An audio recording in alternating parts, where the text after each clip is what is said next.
ইয়া জাল জালালি ওয়াল ইকরাম তিনবার পড়লে কি হয় জানলে আপনি অবাক হয়ে যাবেন।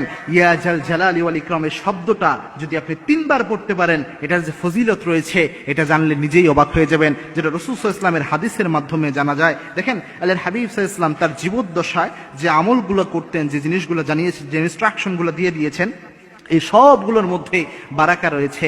এই সবগুলো উম্মতের জন্য শিক্ষা। রাসূল সাল্লাল্লাহু আলাইহি ওয়াসাল্লাম একদা বসা ছিলেন মসজিদে নববীতে, আল্লাহর হাবিব সাল্লাল্লাহু আলাইহি ওয়াসাল্লাম বসে রয়েছেন। এক লোক এসে বিশ্বনবীর পাশে দোয়া করছিলেন, হে আল্লাহ, আমাকে এটা দেন, আমাকে এই নিয়ামত দান করেন, এই নিয়ামত আমাকে দিয়ে দেন, এই রিজিক আমার বৃদ্ধি করে দেন, এইভাবে দোয়া করছিলেন। আল্লাহর হাবিব সাল্লাল্লাহু আলাইহি ওয়াসাল্লামের এই হাদিসটি ইবনে আব্বাস রাদিয়াল্লাহু তাআলা আনহু, সম্ভবত আনাস রাদিয়াল্লাহু তাআলা আনহু তিনি বর্ণনা করছেন। আনাস রাদিয়াল্লাহু তাআলা আনহুকে বিশ্বনবী বললেন, আনাস, এই লোক যে এখানে বসে দোয়া করছে, আল্লাহ আমাকে এই নিয়ামত দেন, এই রিজিক দেন, এই জিনিস দান করেন, এই ব্যক্তির দোয়া আল্লাহ খালি হাতে ফেরত দেবে না। কারণ এই ব্যক্তি যখন দোয়া করেছে, এই ব্যক্তি ইসমে আজম দিয়ে দোয়া করেছে, তিনটি শব্দ এই ব্যক্তি পড়েছে। এক নাম্বার পড়েছেন ইয়া হাইয়ুন ইয়া কাইয়ুম, এর পরে পড়েছেন ইয়া জাল জালালি ওয়াল ইকরাম। এই তিনটি শব্দ দিয়ে যদি কেউ দোয়া করে, ইসমে আজম আল্লাযী ইযা দুইয়া বিহি আজাবা, এই ইসমে আজম দিয়ে দোয়া করলে ওই দোয়া আল্লাহ খালি হাতে ফেরত দেয় না। এই লোক যেহেতু এই জিনিস দিয়ে দোয়া করেছে, সুতরাং এর দোয়া কবুল হবে। এখানে যে ইয়া জাল জালালি ওয়াল ইকরাম এই জিনিসটা পেলেন, এই ইয়া জাল জালালি ওয়াল ইকরাম এটা কি ইসমে আজম বলা হয়।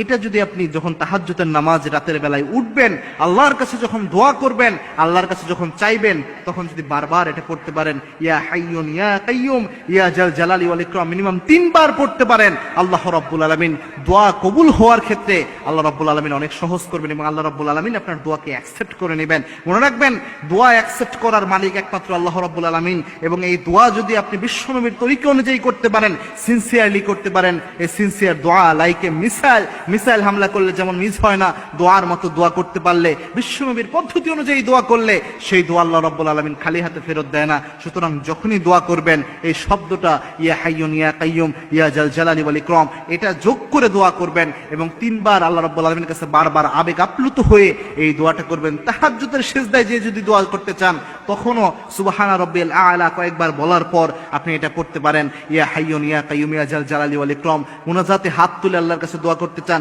তখনও আপনি এটা আমল করতে পারেন, ইয়া হাইয়ুন ইয়া কাইয়ুম ইয়া জাল জালালি ওয়াল ইকরাম।